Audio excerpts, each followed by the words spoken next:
গত কয়েকদিনের টানা প্রবল বৃষ্টিতে বন্যা পরিস্থিতির সৃষ্টি হয়েছে খোয়াই জেলায়। জেলার বিভিন্ন নির্মাঞ্চল প্লাবিত হওয়ায় বহু বাড়িঘরে বন্যার জল ঢুকে পড়েছে। ফলে চরম দুর্ভোগে পড়েছেন সাধারণ মানুষ। পরিস্থিতির অবনতি হওয়ায় বহু পরিবার বাড়িঘর ছেড়ে নিরাপদ আশ্রয়ের খোঁজে প্রশাসনের খোলা ত্রাণ শিবিরে আশ্রয় নিয়েছেন। প্রশাসনের উদ্যোগে খোয়াই মহকুমায় মোট 3টি ত্রাণ শিবির চালু করা হয়েছে। বুধবার রাত থেকেই দুর্গত মানুষজন সেখানে আশ্রয় নিতে শুরু করেন।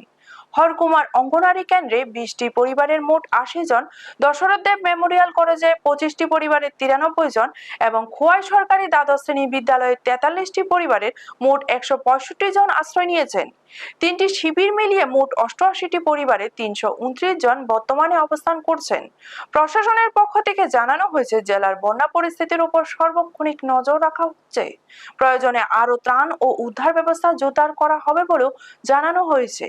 ব্যুরো রিপোর্ট, নিউজ তৎকাল 24। খোয়াই ব্লকের অন্তর্গত আমাদের খোয়াই বিধানসভার বেশ কয়েকটা নিম্নবর্তী অঞ্চলে জলপ্লাবিত হয়েছে। অতি বর্ষণের ফলে আমাদের খোয়াই বিধানসভার কয়েকটি জায়গার মানুষ জল প্লাবনের ফলে তারা কষ্ট পাচ্ছে।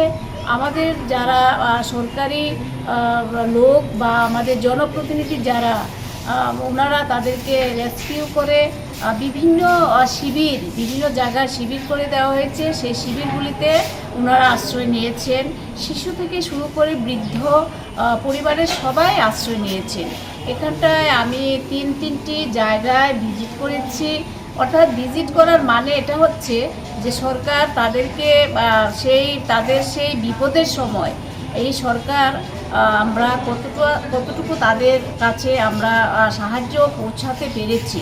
এখানে আমি এসে দেখলাম, এখন আমি আছি খোয়াই গভর্নমেন্ট বালক বিদ্যালয়ে। সেখানে এসে দেখলাম 64 পরিবারের 225 জন শরণার্থী এখানে শিবিরে আছে। তাদের সঙ্গে আমি কথাবার্তা বললাম। ওনারা বললেন যে ওনাদের সমস্ত পরিষেবা সেখানে এসডিএম সাহেব থেকে শুরু করে আমাদের যারা সরকারি আধিকারিকরা ওনারা সর্বোচ্চভাবে তাদেরকে সাহায্যের হাত বাড়িয়েছেন। আমরাও সেটা মনিটরিং করছি যে কতটুকু কী হয়েছে। সেখানটা তাদেরকে খাবার দেওয়া হয়েছে, পর্যাপ্ত পরিমাণে জল এবং ওষুধের ব্যবস্থাও রাখা হয়েছে।